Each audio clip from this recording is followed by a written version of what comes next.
Ciencias. Subsector Física. A continuación veremos cómo determinar la resistencia equivalente de un circuito. Recordemos que la resistencia equivalente es la resistencia total del circuito cuando tiene varias resistencias asociadas.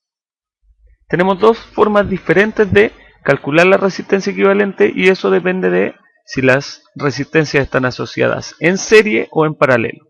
Cuando están asociadas en serie, como se ve en la figura, están una detrás de la otra. Es decir, un extremo de la primera conecta con la segunda, el otro extremo de la segunda conecta con la tercera y así a continuación. Supongamos que tenemos n resistencias asociadas en serie, entonces la resistencia equivalente del circuito es la suma de las n resistencias.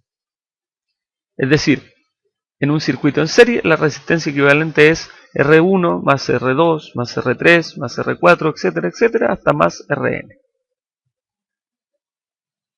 Veamos un ejemplo. Si tenemos tres resistencias de 2 ohm, 3 ohm y 4 ohm asociadas en serie, calculemos la resistencia equivalente. Según lo anterior, la resistencia equivalente de este circuito sería la resistencia 1 más la resistencia 2 más la resistencia 3. Es decir, 2 ohm más 3 ohm más 4 ohm, y eso es 9 ohm. Esa es la resistencia equivalente de este circuito. Si las resistencias están asociadas en paralelo, el cálculo es un poco más difícil. ¿Por qué? Porque esta vez no sumamos las resistencias directamente, sino que sumamos los recíprocos de cada resistencia. ¿Qué quiere decir?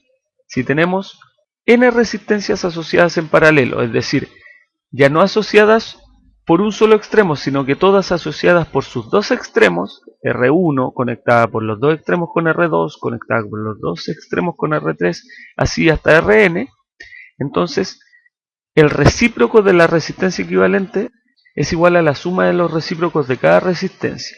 Es decir, 1 partido por la resistencia equivalente es igual a 1 partido por la resistencia 1, más 1 partido por la resistencia 2, más, etcétera, etcétera, hasta 1 partido por la resistencia n. Resolvamos un ejemplo. Supongamos que tenemos el siguiente circuito con las mismas tres resistencias anteriores, 2 ohm, 3 ohm y 4 ohm, pero esta vez asociadas en paralelo. Entonces calculemos la resistencia equivalente de este circuito. Según lo anterior, 1 partido por la resistencia equivalente es igual a 1 partido por R1 más 1 partido por R2 más 1 partido por R3. Es decir, 1 partido por 2 ohm más 1 partido por 3 ohm más 1 partido por 4 ohm. Para simplificar el cálculo sacaremos de ahí el símbolo ohm y solo trabajaremos con las fracciones 1/2 más 1/3 más 1/4, que es exactamente el mismo cálculo. Entonces, 1 partido por la resistencia equivalente es 1/2 más 1/3 más 1/4, lo que es lo mismo que decir que 1 partido por la resistencia equivalente es el mínimo común entre 2, 3 y 4 es 12, es decir, 6 doceavos más 4 doceavos más 3 doceavos. Por lo tanto, 1 partido por la resistencia equivalente es 6 más 4 más 3 son 13 doceavos.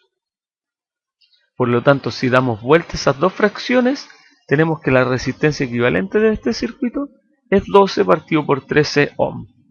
Si hacemos esa división de 12 dividido por 13, tenemos el mismo resultado, pero esta vez en decimales. La resistencia total de este circuito es 0,92 ohm. Es decir, la resistencia total en paralelo es mucho menor que cada una de las resistencias que están en el circuito.